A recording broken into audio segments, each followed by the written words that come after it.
Good evening प्यारे बच्चों and नमस्कार साथियों। आप सभी का बहुत बहुत स्वागत है बिकम टीचर पे। मैं रोहित सर। आई होप कि आप सभी बहुत बढ़िया होंगे। तो डीएलएड का रिजल्ट आ गया और आप सभी को पता है प्यारे बच्चों कि काउंसलिंग की प्रक्रिया भी अब बहुत जल्द शुरू हो जाएंगे। लेकिन यहाँ पे सबसे बड़ा इंपॉर्टेंट चीज ये है कि सर मेरा रैंक कितना है, मेरे को कौन सा कॉलेज मिलेगा। इन तमाम तरीके के जितने भी सवाल है ये आज सारे चीज हम बात करेंगे। तो उससे पहले इस वीडियो में मैं बता दूं कि क्या क्या मैं आज जिक्र करने वाला हूं।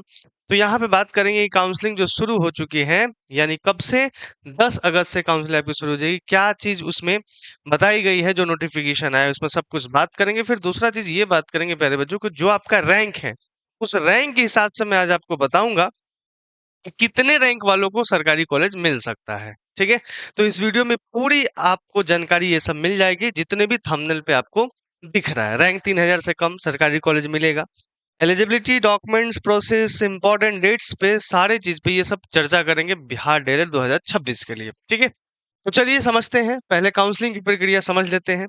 जैसा कि एक नोटिफिकेशन आप सभी को पता है कि अभी ये चल रहा है, बहुत समय से आज ही आया है। ठीक है, तमाम तरीके की इस पे वीडियो बन गया है और बहुत लोग इसको प्यारे बच्चों बता चुके हैं और बहुत लोग जानते हैं। जो नहीं जानते उनके लिए भी मैं इसमें क्या बताऊंगा, इसमें वो चीज बताऊंगा जो रैंक से रिलेटेड रहेगा और इम्पोर्टेंट डेट से रिलेटेड रहेगा, जो मैं बताऊंगा। ठीक है, तो सबसे पहले इसमें जो मुख्य बातें हैं, जो काम की बातें हैं, मैं सिर्फ उसी पे चर्चा करूंगा। तो जैसे यहाँ पे आपको लिखा हुआ है कि एनसीटी से मान्यता प्राप्त एवं बिहार विद्यालय परीक्षा समिति से संबद्धता प्रदत्त सरकारी एवं निजी परीक्षण संस्थान में प्रशिक्षण सत्र 26-28 में नामांकन के संबंध में डीएलएड संयुक्त प्रवेश परीक्षा 2026 उत्तीर्ण आवेदकों एवं संबंधित प्रचार के लिए आवश्यक सूचना। तो भाई ये किन के लिए है? तो ये कैंडिडेट के लिए है और जो कॉलेज में जितने भी प्रिंसिपल हैं उनके लिए ये सूचना है, ये जानकारी है। तो इस जानकारी में कहा गया है प्यारे बच्चों कि दिनांक 8/6/2026 से 22 तक एग्जाम हुआ था।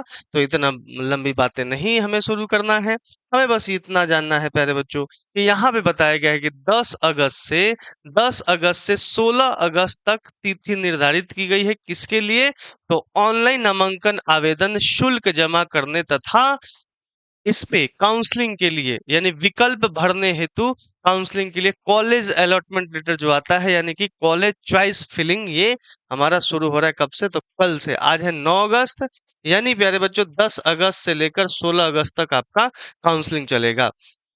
इसमें और भी चीजें लिखी हैं, क्या क्या लिखे गए हैं मैं बताता हूँ कि इसका जो एक परीक्षण संस्थानों में नामांकन हेतु शैक्षणिक योग्यता, जितने भी प्यारे बच्चों जो भी संस्थान है यानी कि कॉलेजेस हैं, उस कॉलेज में उसकी क्या है प्रक्रिया, योग्यता। तो आपको दो चीज पे ध्यान देना है कि 50% आपका 12th में होना चाहिए प्यारे बच्चों, जनरल कैटेगरी को। बाकी जितने भी कैटेगरी है उनको 5% छूट मिलेगा, जैसा कि नोटिस में भी बताया गया था। 45% जिनका होगा। तो ये तीन चीजों, दो चीज पे ध्यान देना। दूसरा ये चीज है कि आपको 17 साल आपका एज हो जाना चाहिए। ठीक है, 17 साल आपका प्यारे बच्चों हो जाना चाहिए। ये सब कुछ इसमें लिखा गया है। बाकी यहाँ देखो 5% की छूट होगी ईडब्ल्यूएस को छोड़कर। ठीक है, नामांकन हेतु विभागीय प्रावधान के अनुसार आरक्षित कोटि ईडब्ल्यूएस को छोड़कर निःशक्त उम्मीदवार के लिए जहरदा अंकों में 5% की छूट होगी। तो बाकी जितने हैं 5% छूट मिलेगा। ठीक है, 50% अंकों के साथ मौलवी की परीक्षा पास करने वाले उर्दू अभ्यर्थी डीएलएड पाठ्यक्रम में शामिल होंगे। तो ये चीजें बातें हैं इसमें, और 17 साल हो जाना चाहिए, ये एज को ध्यान देना है प्यारे बच्चों। बाकी जितनी भी चीजें हैं ऐसा कुछ नहीं है कि जो आप नहीं जानते हैं। बाकी चीजें क्या है कि आपका फी जो लगेगा वो कितना लगेगा। जनरल ईडब्ल्यूएस बीसी ईबीसी 500 रुपया और SC ST डिफरेंस के लिए 350 रुपया लगेगा। ठीक है, ऑनलाइन हेतु नामांकन हेतु ऑनलाइन के लिए यहाँ पे बताया गया है। अब देखो, उम्र सीमा एज लिमिट है, आवेदक की न्यूनतम उम्र सीमा 17 वर्ष 1 जनवरी 2026 को। ठीक है, सभी कोटि के लिए। ठीक, अब ये चीज आपका एडमिशन तक हो जाना चाहिए 17 साल। 1 जनवरी 2026 तो लिखा है, मान लो कि हो जाना चाहिए, उसके बाद भी 1 जनवरी 2026 तक आपका 17 साल हो जाना चाहिए। मान लो ये कहा गया एडमिशन तक भी मौका मिलता है, एडमिशन तक आपका मान लो कि एडमिशन होगा 1 महीना बाद, अभी आपका 17 साल हुआ है, तब भी आप एलिजिबल हो उसके लिए, क्योंकि अपियरिंग वालों को भी मौका मिलता है। ठीक है, ये बातें सभी कही गई है।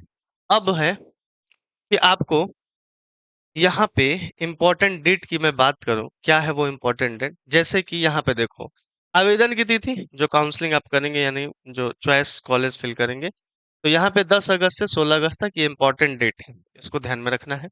प्रथम चयन सूची जारी होने की तिथि 20 अगस्त को आपका फर्स्ट मेरिट लिस्ट आएगा, फर्स्ट मेरिट लिस्ट आएगा।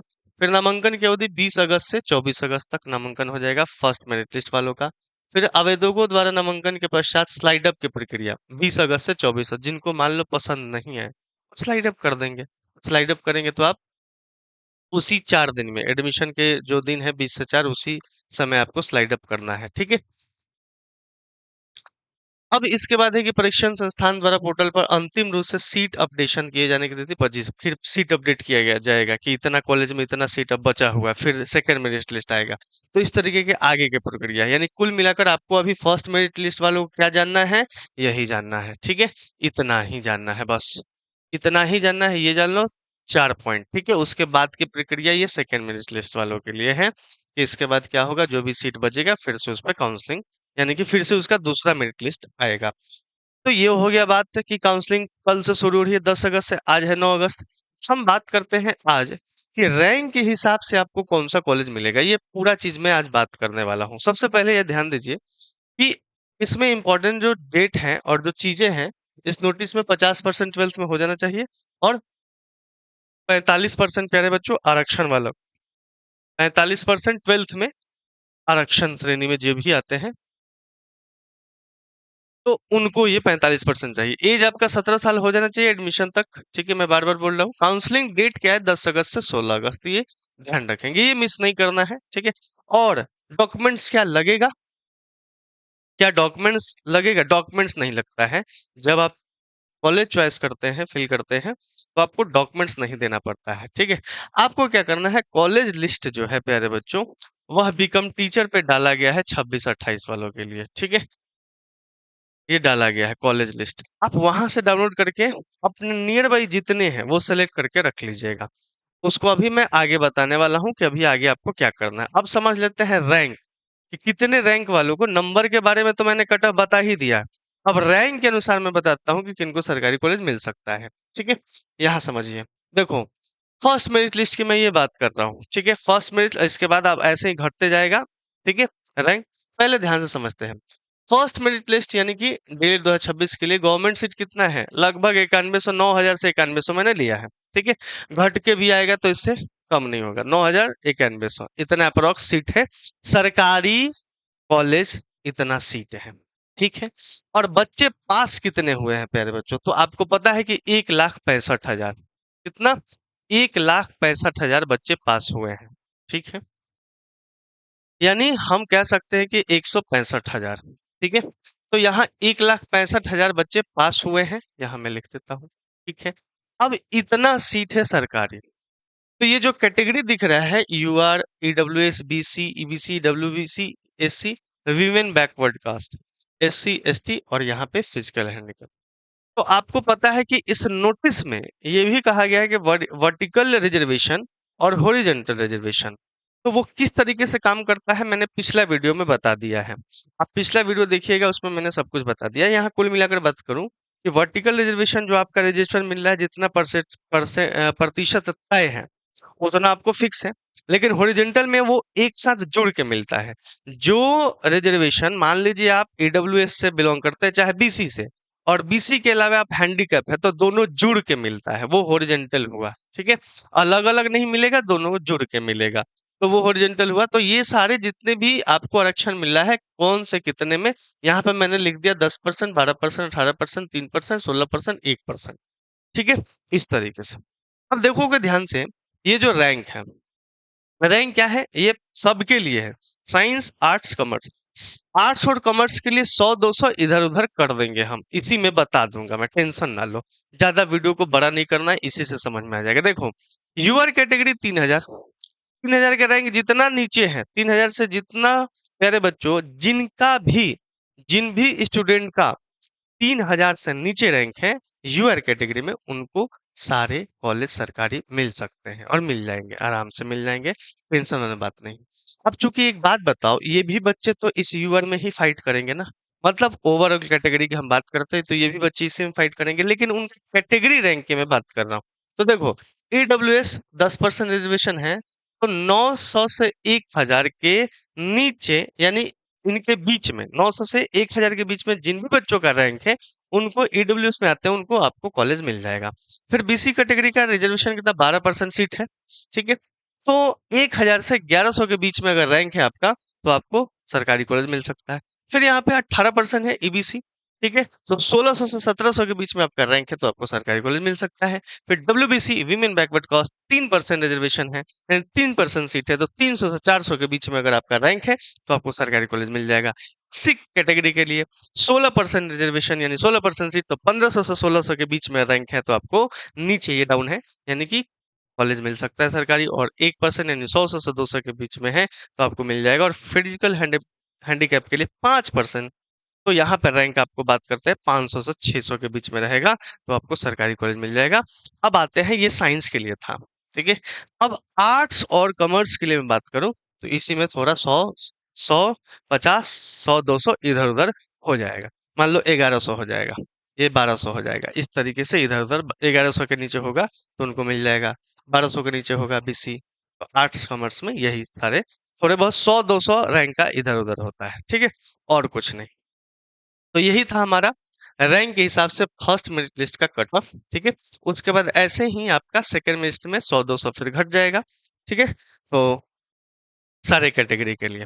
अब यहाँ पे बात करूं, मैं कुछ चीजें कंफ्यूजन ये भी है बहुत सारे बच्चों को, सर मैं सरकारी डाल दूं, सिर्फ प्राइवेट डाल दूं, उससे पे बात करेंगे। लेकिन सबसे पहले ये समझ लो कि जो भी लिस्ट डाल रहे हैं, मान लो आप चॉइस फिल कर रहे हैं कॉलेज का, अगर आपको सिर्फ सरकारी चाहिए, ठीक है, सिर्फ सरकारी, और मुझे नियर बाई मेरे जिला में ही चाहिए, तो वो आप कॉलेज लिस्ट निकाल के उसमें से सेलेक्ट कर लिए कि कौन कौन सा डाइट कॉलेज है, ठीक है।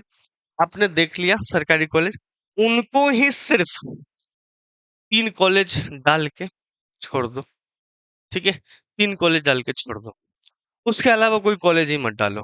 तो आप, क्योंकि आप खुद डिसाइड किए कि मुझे भाई अदर कॉलेज मिले मैं लूंगा ही नहीं, मुझे कॉलेज लेना ही नहीं है, अदर कॉलेज अदर जिला में अगर मिलेगा तो मुझे लेना ही नहीं है, ठीक है। अब कुछ आते हैं कि वो बच्चे की कुछ दूर पे भी जाके ले सकते हैं, लेकिन मेरी राय मानो तो दूर अगर जाके लोगे तो फिर रहना खाना पीना सब हो जाएगा, ठीक है। तो दूर के लिए थोड़ा दिक्कत होता है, लेकिन जो कर सकते हैं तो उनको मना थोड़ी करेंगे भाई मत करो, नहीं। जो अगर प्यारे बच्चों अदर कॉलेज से भी दूसरे जिला से भी कर सकते हैं, तो अपने नियर बाई डिस्ट्रिक्ट चुनो, ठीक है। जो भी नियर बाई आपका जिला है उसके करीब चुन लो, ठीक है, यानी जहां जा सकते हो सकता है रिलेशन में पड़ता हो, तो वहां और भी बाकी 4-5 कॉलेज डाल लो, ठीक है, 4-5 कॉलेज ये डाल दो। और जिनको लगता है प्यारे बच्चों कि मुझे सिर्फ प्राइवेट कॉलेज चाहिए मेरे नजदीक में, मुझे सरकारी कॉलेज नहीं चाहिए क्योंकि मेरे को पता है कि इतने नंबर पे मेरे को सरकारी कॉलेज नहीं मिलेगा, तो आप क्या कीजिएगा, शुरू में वही प्राइवेट कॉलेज डाल के छोड़ दीजिएगा, ठीक है। ये मैं जो बात बता रहा हूँ प्यारे बच्चों, जिनको चाहिए 100% कि मुझे इसी में, उनके लिए बता रहा हूँ। सबके लिए ऑप्शन तो ये मैंने दे दिया है कि आप 10 कॉलेज 8 कॉलेज 7 कॉलेज डाल दो, जिनको दूर दूर भी करना है। लेकिन जिनको नजदीक करना है, वो प्यारे बच्चों जरूरत से ज्यादा कॉलेज मत डालना, नहीं तो वो कॉलेज दे देता है, फिर आप स्लाइड अप करते रह जाओगे। वो कॉलेज दे देगा, इसीलिए कम डालोगे, छोड़ दो डाल के, first second third merit spot तक आपका आ ही जाएगा, ठीक है। तो इस तरीके से काम होता है। अब आते हैं, बात करते हैं लिस्ट जो आता है, तो पहले लिस्ट आता है सरकारी कॉलेज का, जितने भी सरकारी कॉलेज हैं उनका सबसे पहले लिस्ट आता है, क्योंकि सरकारी कॉलेज पहले भरता है, तब प्राइवेट लिस्ट आता है, ठीक है। तो यहाँ पे ये 2024 में हुआ था, पहले सरकारी आया, कंफ्यूज हो गए थे हम भी, अरे कि सरकारी और प्राइवेट दोनों मिला के देना चाहिए, प्राइवेट वालों को क्यों नहीं दिया है। तो पहले सरकारी का सीट भरा था, फिर उसके बाद प्राइवेट आया। तो 2024 में यही हुआ, फिर 25 में भी हुआ, तो 26 में भी यही होगा, ठीक है। पहले सरकारी को भरा जाता है, फिर प्राइवेट आता है। तो ये सारे बातें निकल के आई प्यारे बच्चों, जितने भी मैंने बातें बताए आपको रैंक से लेकर ये सारी जानकारी। आई होप कि ये जानकारी आप सभी को अच्छी लग रही हो, तो शेयर जरूर कीजिएगा। और दूसरी बात यह है प्यारे बच्चों, आपको पता है कि बिकम टीचर पे हर साल सर्वाधिक रिजल्ट होता है, ठीक है, और होता रहेगा। इसके लिए मैं अपने पूरे टीम के तरफ से आप सभी को शुभकामनाएं, और प्यारे बच्चों बहुत बहुत धन्यवाद जिन्होंने भी हमारे साथ साझा किया है अपना रिजल्ट, ठीक है। फिलहाल काम की बात करते हैं कि जो भी बच्चे 2027 में तैयारी करना चाहते हैं, तो वो उत्सव बैच 2027 के लिए तैयारी कर सकते हैं, संपूर्ण तैयारी 550 में। आपको इसमें सबसे खास बात क्या है कि ये ई बुक है, यानी अब तक का पहली बार हिंदी और इंग्लिश मीडियम दोनों में आपको ये किताब मिलेगा। इसमें आपको 2022 से 26 तक का प्रीवियस ईयर क्वेश्चन बाइलिंगुअल मिलेगा हिंदी और इंग्लिश मीडियम में, और आपको लगभग 60 प्लस प्रैक्टिस सेट मिलेगा, और लगभग यहाँ पे हम बात करते हैं 7500 से लेकर 8000 तक क्वेश्चन रहेंगे, एमसीक्यू प्रश्न इसमें रहेगा। ठीक है, तो ये सारे आपको जानकारी ध्यान रखना है। और ई बुक जो है इसका प्राइस है 200 फ्री मिल जाएगा आपको इसी बैच में। आपको टेस्ट फ्री मिल जाए इसी बैच में, यानी 350 का डिस्काउंट हो गया, 200 का बैच पड़ा। ठीक है, तो ये आपको बैच कैसे लेना है, ये बैच आप बिकम टीचर एप्लीकेशन डाउनलोड कर लेंगे प्ले स्टोर से जाके, इंस्टॉल करना है, फिर रजिस्टर सभी डिटेल्स करके पेड कोर्स में जाना है, और उसके बाद अपना कोर्स उस समय ज्वाइन करना है। कोई भी अपडेट अगर आपको लेना है, जैसे मैंने कॉलेज लिस्ट की बात किया, कॉलेज लिस्ट आप कहाँ से ले सकते हैं, टेलीग्राम हमारा है बिकम टीचर चैनल, वहां से जाके आप टेलीग्राम से जुड़कर कॉलेज लिस्ट की जानकारी ले सकते हैं। और भी जितने भी अपडेट आते हैं तो टेलीग्राम पे ही आता है, बिकम टीचर टेलीग्राम पे आपको जानकारी मिल जाती है। तो यही थी जानकारी प्यारे बच्चों, आप ये जानकारी से संतुष्ट होंगे, और भी जो भी कोई डाउट है तो आप इस वीडियो के कमेंट जरूर कर दीजिएगा। अगर काउंसलिंग कराना है हमारे टीम से तो आप काउंसलिंग भी करा सकते हैं। ठीक है, ये पूरी प्रक्रिया आप स्क्रीन पे देख सकते हैं, इसको स्क्रीनशॉट ले लीजिए। काउंसलिंग फी है, कूपन अप्लाई कीजिएगा तो 149 का पड़ेगा। ठीक है, हालांकि ये 199 का है।